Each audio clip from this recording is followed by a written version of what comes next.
introduce you guys, for those of you guys who are new here, National Sports Coaches Alliance, what we're about is creating an impact in coaches and giving you guys tools, strategies, mindsets, tips, and really things that you can implement as a coach to make you a better leader, a better communicator, and have more impact with your athletes in your community. So with that, I'll introduce our main founder and visionary here, Coach Mark Pudge Dormant. He's my former high school coach, friend, mentor, business partner, and just an all-around fun guy. So Coach Pudge, feel free to take us in from here. Thanks, Eli, and great to have you guys on. Like I said, you know what? We are in August, man. We are still. I'm coming from Ocean City, Maryland tonight, right on the beach, and looking forward to it. And I tell you what, we've got a couple great guys on tonight. Sebastian, I'm excited to have you on, and Eli's going to get rocking with you here in a minute, doing some great stuff. And also Mike Moore, Mindset Mike's going to be with us. So, coaches, again, we are pumped about who's going to be here working with us tonight. Eli, it's interesting, man. Just been a busy time with college football coming out today. Still some of that going on. You know, baseball, basketball, hockey. It's great to be able to turn TV on and have that. You've been watching any of it? I've been following along a little bit. It's so many changes. It's hard to keep up.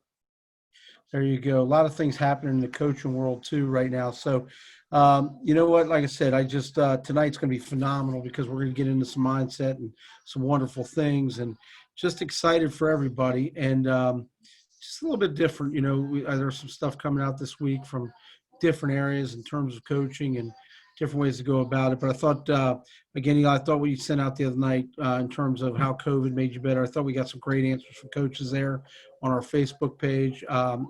And again, I'm always interested to hear and read and share. You know, I thought that was great. So, but hey, why don't we got a great night tonight, man. Let's get it rocking. Let's you ready to take it, Eli? Let's do it. Absolutely. Yeah, definitely. And guys, I want to welcome you guys to Sebastian Little. He's going to be our first of two featured speakers tonight. So we've got two featured speakers tonight. We're not doing a spotlight guests like we normally do. Both these guys just bring so much value and content that we really want to give them enough time to just deliver as much impact as possible. Now, I've gotten to meet Seb through a mutual friend, Harris, who's on here tonight too. And we've gotten to know each other, and just really excited for him to share what he's got to bring. Seb Little is a former Yale football player who now operates his own coaching and consulting practice. He partners with athletes, parents, coaches, teams to build leadership competencies, high-performance practices, and team culture. So he's worked as a consultant with the McChrystal Group, which is a management consulting and leadership development firm in D.C., which was actually founded by retired four-star General Stan McChrystal. And Seb's got a ton of amazing stuff to bring. So let me unmute you, Seb, and give you the ability to share your screen. And let's see, you should be good to go. Seb, can you hear me, man? Awesome. Yeah, I got you loud and clear. Eli, thanks so much. Pudge, appreciate you having me on. I want to start things off, and I actually want to take this next 20 or so minutes to do things differently. So in this entire kind of presentation that we're going to be having today, I want to do things differently. So we're going to start off with an exercise. I want you to follow along as we go out loud. So please keep it to yourself right now, but we're going to do some addition, subtraction. I promise it won't be too complicated. So I want you to pick a number between 1 and 9. Any whole number between 1 and 9. All right. Now I need you to multiply that number by 9. Multiply that number by 9. If you have a two-digit number, I want you to add both of those numbers together. All right. You should have a single-digit number. All right. Now I need you to subtract 5. All right, subtract 5. Now I need you to find the corresponding letter in the alphabet. All right, so it's the 1, A, 2, B, so on and so forth. I need you to think of the first country that comes to mind that begins with that letter. First country that comes to mind that begins with that letter in 3, 2, 1. Okay, all right. Now you spell that country out. Spell it out. Now pick the second letter in that country's name. Second letter. Think of the first animal that comes to mind that begins with that letter. All right, first animal that comes to mind that begins with that second letter. Think of the color of that animal. All right. Now, I wish we had people on camera right now. No worries if not.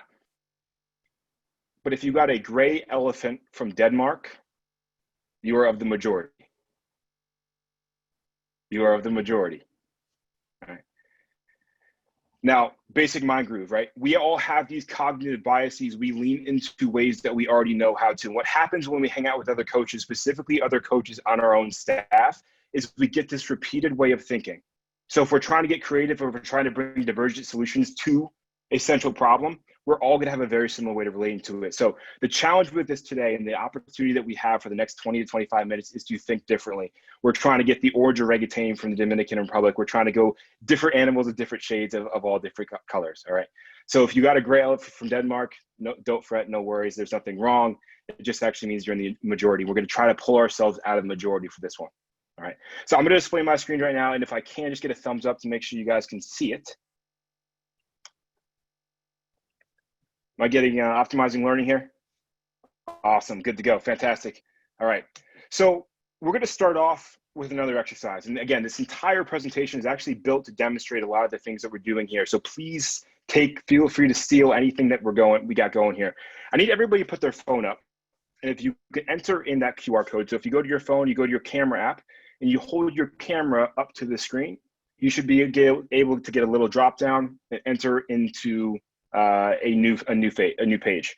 If you can't, if your phone's not working in that way, no worries. If you go to slido.com and type in that event number, you should be good to go as well. There should be a question that says, in one word, describe a characteristic of the best presentation, workshop, class, or training you've ever attended. All right. Now I'm gonna give everybody right now about 45 seconds right now to enter in their chat.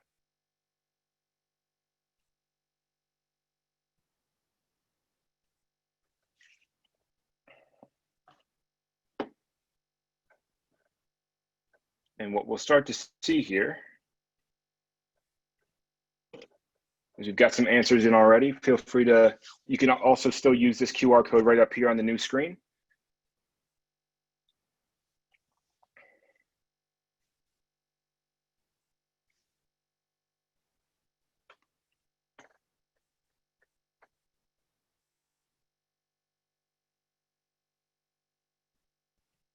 Got enthusiasm, unique, intense, inspiring. Keep them on, keep them coming. I appreciate the answers here. Reflective, challenging, awesome.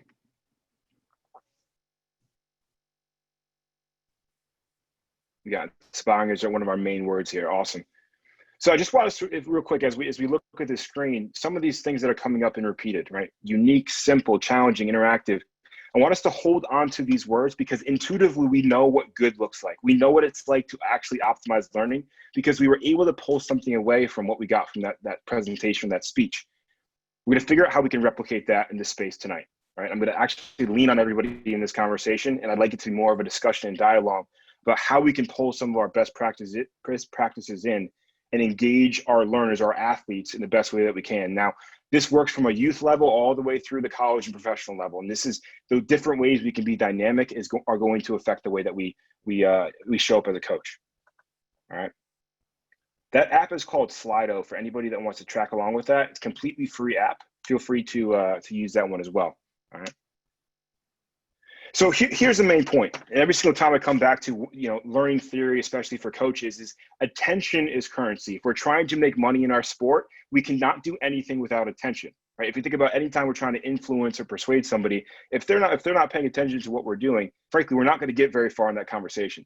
So everything we do needs to come back to how do we maintain and operate and hijack someone's attention. And we all know right now student athletes are so distracted by so many different things. So the attention has to be that much stronger. All right.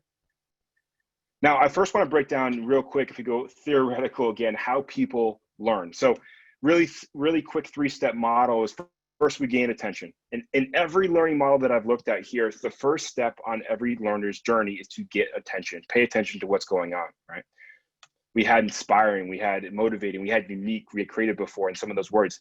Then it's about actually encoding whatever we're trying to pay attention to into our short-term memory. And the idea there is we got to repeat to remember.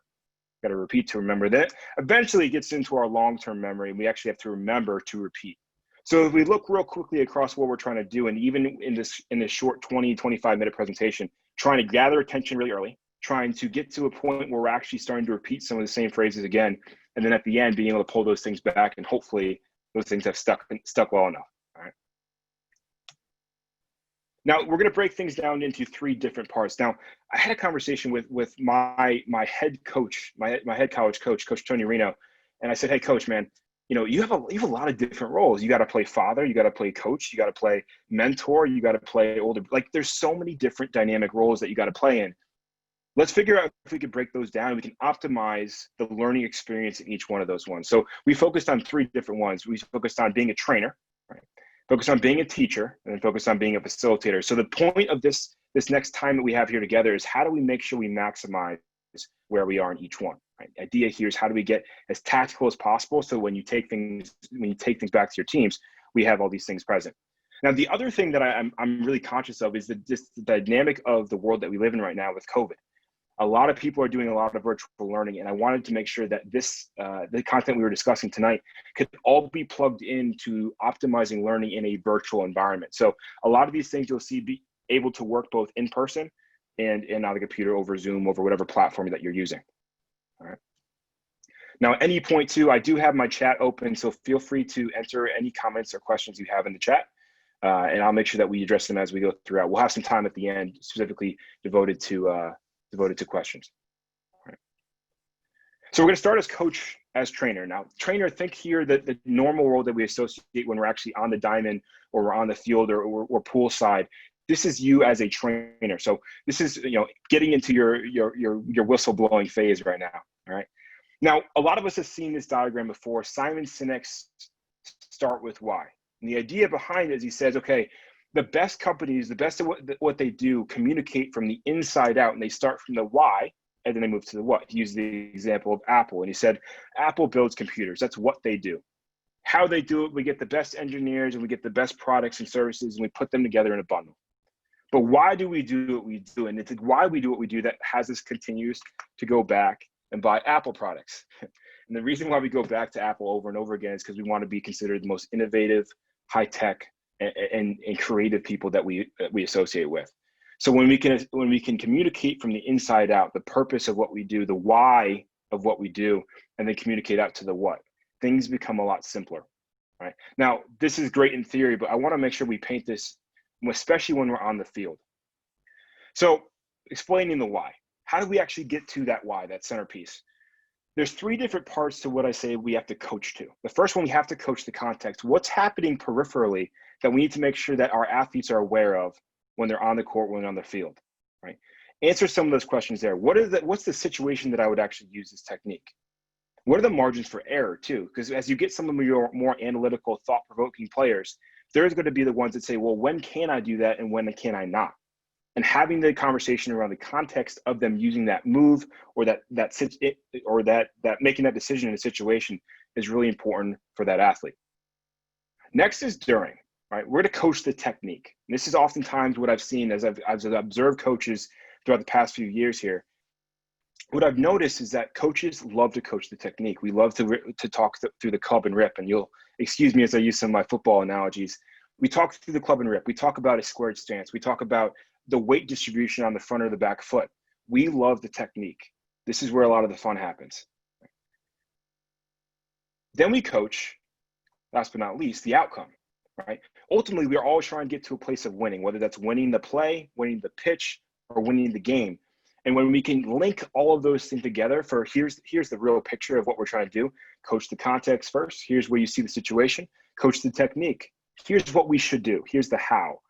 And then you coach the outcome. Here's what we're after ultimately.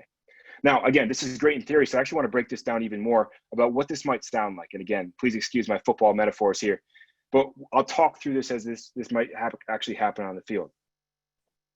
All right, hey, so we're on kickoff right now, and the first 10 yards should be a full sprint. Then you're going to start to diagnose. When you start to see the 2 players in the middle of the field start to pinch, that's when you're going to extend and punch through that left hand and rip through with the right.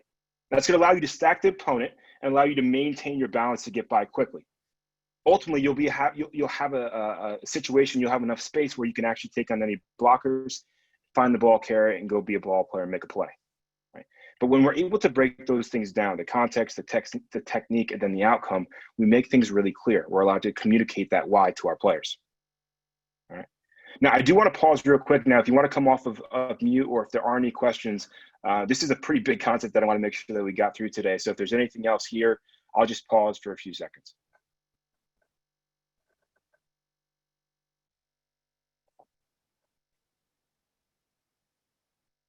All right. Oh, excuse me. All right. So I'm going to have everybody, if you can, if you're on the Zoom platform right now, I'm going to have you jump to the chat. And I want you to type in what's the #1 challenge you're experiencing in the virtual environment right now. I'm going to give everybody 30 seconds to type in your #1 challenge. Now, Eli, if you could do me the wonderful favor to take some of those Facebook answers, if we have any, and drop them over in the chat as well, that'd be awesome.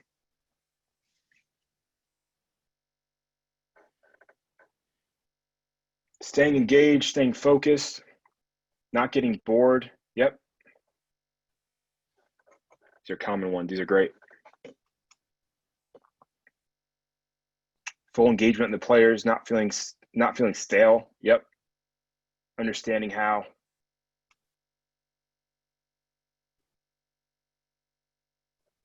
Yeah, getting game situations. Matt, thanks for that one. Awesome. So a lot of these are around the engagement. How do we actually keep players up and engaged? All right. So next I want to talk about coach as teacher. And if you're still with me right now, give me a thumbs up if you're still with me, whether you're on camera or not. Fantastic. Awesome. Now, some of those engagement prompts are things that you can use, whether it's, hey, raise your hand if you're still with me. I want you to knock twice. You know, if you're still paying attention, give me a thumbs up. All of those physical engagements are also every single time reawakening the brain as well. So those are different ways to keep people engaged. So we'll pivot next to coach in the teacher role, right? So think about this meeting more film study up in front of a whiteboard and in those types of roles. Now, if we can remember this acronym for any single time we develop a lesson plan, right? All teachers come with their curriculum and the lesson plan. For this one, if we can remember to stay pissed, we're going to have a pretty good time with this, right? And the idea behind PIST, it's an acronym, stands for practical, interactive, simple, short, and discussion-based. So the more we can make sure that there's an exchange of energy and exchange of information, the better we're going to be, and the more retention that our players are going to have in whatever we're trying to teach. If it's not practical, if we're talking about baseball on a football field, it's not going to make a lot of sense. If we're not consistently asking questions and having this back and forth, using things like polls, using things like surveys, the chat, people are more likely to tune out. Right? If it's simple, and that was one of the things that came up before with the best presentations, simplicity allows us to quickly understand new information and assign it to what we already know. If it's short, things like acronyms like that, short allows us to do the same thing. When we can condense that information, it becomes bite-sized. And that discussion goes really back to that interactive piece. The more we can get people talking, the more questions we can be asking to confirm that we're on the right page, the better. Now, I want to make a specific call out to visual aids.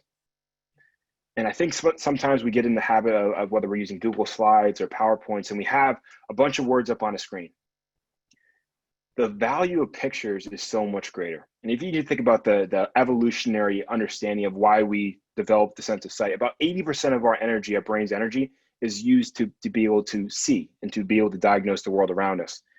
And back in the day when we were trying to find the old woolly mammoth that was down by the river, we didn't use signs. We didn't go read anything. We paid attention to the trees or the mountains that we were using as a context clue for figuring out where we're trying to go.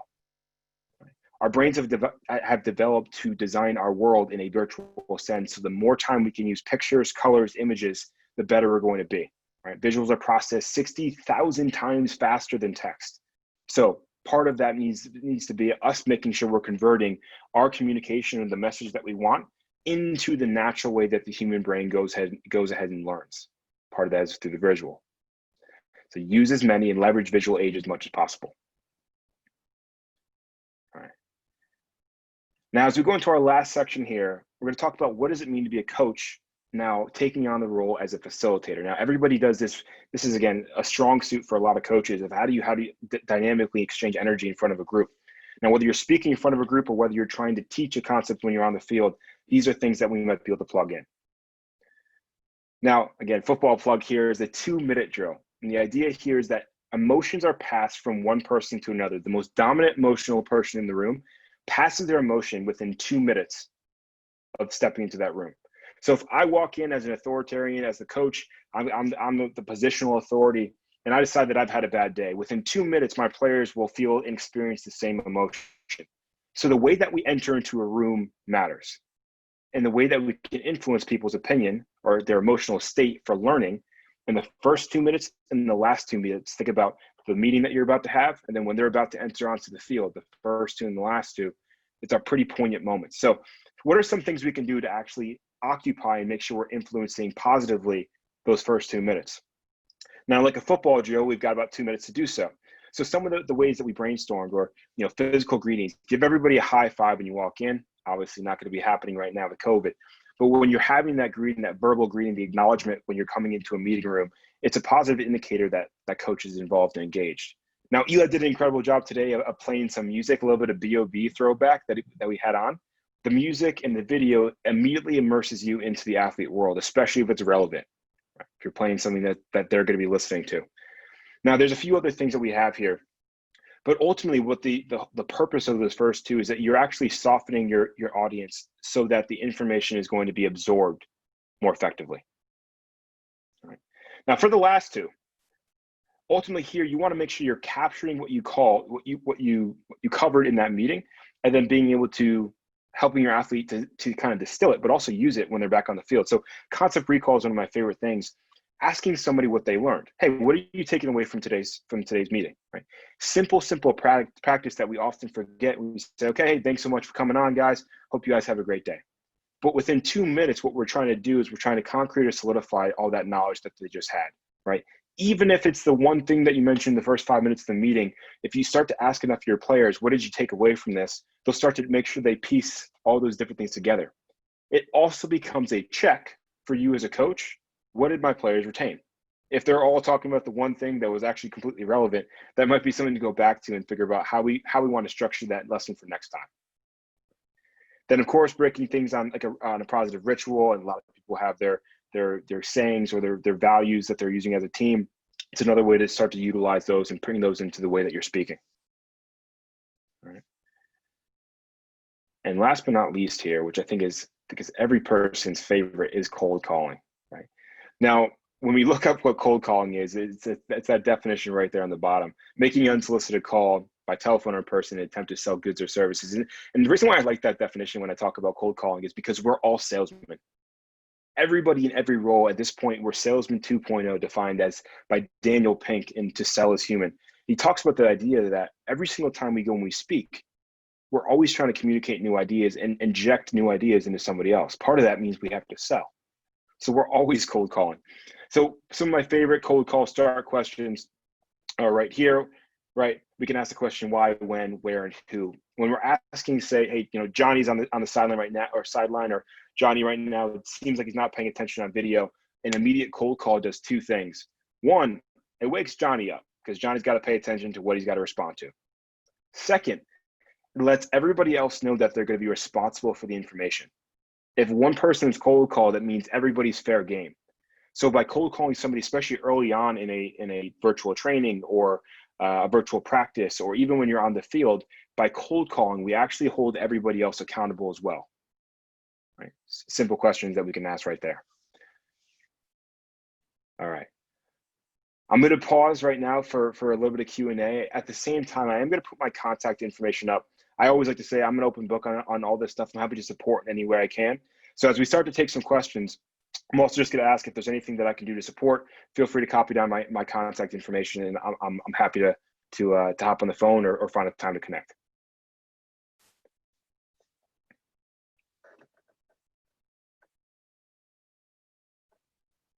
And feel free to throw any questions right immediately in the chat.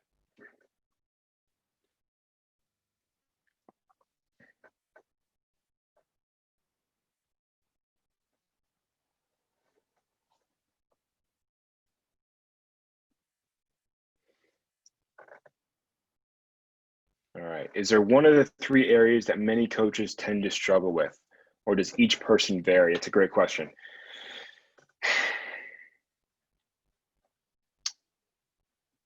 The facilitator one is the one that I've seen coaches struggle with the most. And the reason why is that there's also a generational gap, and generational kind of line that coaches have kind of started to cross and interact with a little bit. And what I'm speaking to is a lot of, if you're more an old school coach, there's a lot more of briefing out. There's an expectation of I talk and we respond. And there's not a right or wrong here. However, with the way that athletes are responding to information communication now, it has to be more dynamic, and it usually has to be shorter. So the long briefs that we used to have around here's the way that we're doing things haven't been as effective as what I've noticed. And what I've started to see is the coaches that have been able to morph their style, still authoritarian, still bringing the power and the presence into the room, but allowing so in a conversational manner where they're asking questions and they're getting curious, have been more effective. I've started to see players both respond well from a relationship standpoint, but also a retention standpoint, be able to hold on to more information for longer. Thanks for that question. All right, so next question here is, does personality type make a difference when it comes to this type of communication? Absolutely, right? And I think it's easy for us to get into an either or. Like I'm an extrovert and here's how I communicate, or I'm an introvert and here's how I communicate, right? Either way, what we're trying to do here is we're trying to be effective. So being an extrovert or being an introvert, let's be effective. And what being effective means is actually that we're actually leveraging both. We're no longer in this paradox of leadership, paradox of I'm either, a player's coach or I'm an authoritarian. I'm either a teacher or a facilitator. The fact of the matter is that we're always both. We're always and. It's always a both and equation. And when we can start to look at our personality as something that, hey, I can leverage this introversion over here. We're all on a spectrum. Introversion here when I'm having a one-on-one conversation, and this extroversion here when I'm having a team speech. I'm really trying to motivate the whole squad. We're always operating in both.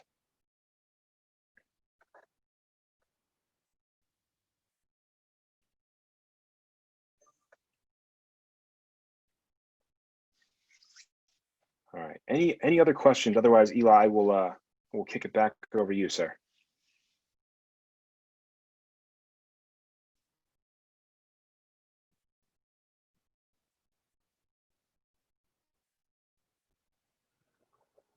All right. Awesome. Team, thank you so much for having me on. It's an absolute pleasure. I've heard nothing but great comments about this group. So it's an honor to be here. And I'll kick it back over to Eli and Pudge.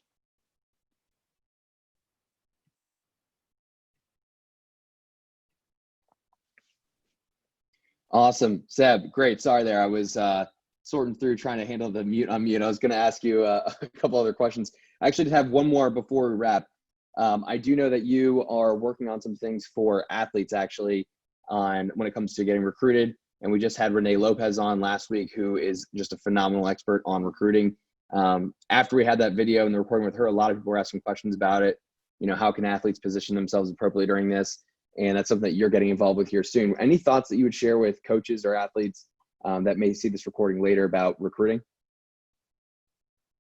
And let me unmute you now. We're playing the mute game. There you go. Awesome. Got it. Thanks, Eli. So I'm working right now on a project with a couple of colleagues right now around creating an athlete roadmap.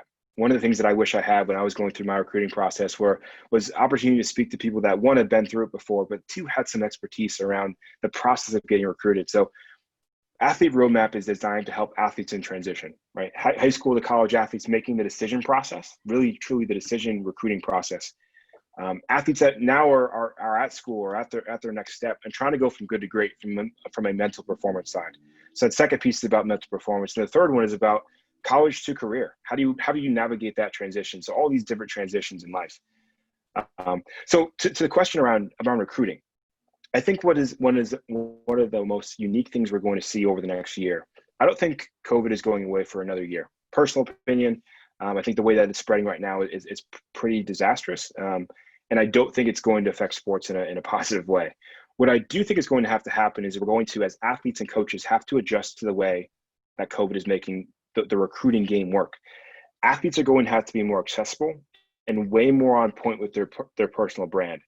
That will be the check-in point that most coaches use to access. It'll be through social media. It'll be through things like Huddle. And if those things are not in an adequate state, the chances of recruiting, because people are no longer going to physical locations, will actually drop. On the flip side, coaches are going to have to figure out ways to communicate even more effectively with their athletes to be able to understand the character and the profile of who they're working with. It's probably going to require more Zoom communication. It's probably going to require more calls to the guidance counselor and people in that immediate circle.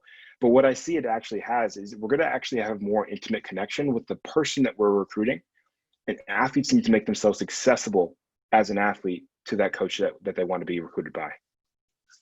Awesome.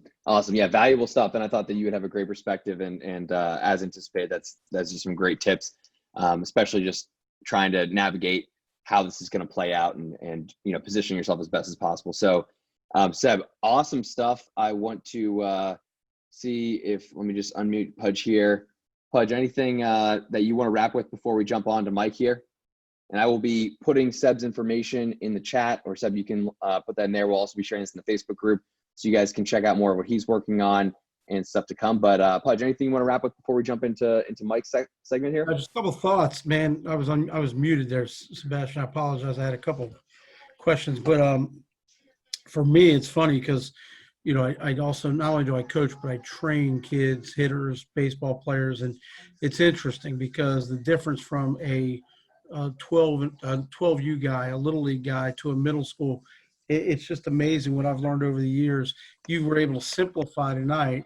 It's funny, a lot of the things that it's taken me 30 years to figure out from that standpoint. So one of the biggest things I believe in is locking in. If you can get them to lock in, I think asking questions right away, you have the whole group locked in. But if you can get the eye contact, that's huge too. So anyway, you were awesome, man. I hope you'll come back with us in the fall, man. We'd love to get you back on. That was outstanding. Well, I appreciate you having me on, sir. Absolutely. We'll talk soon.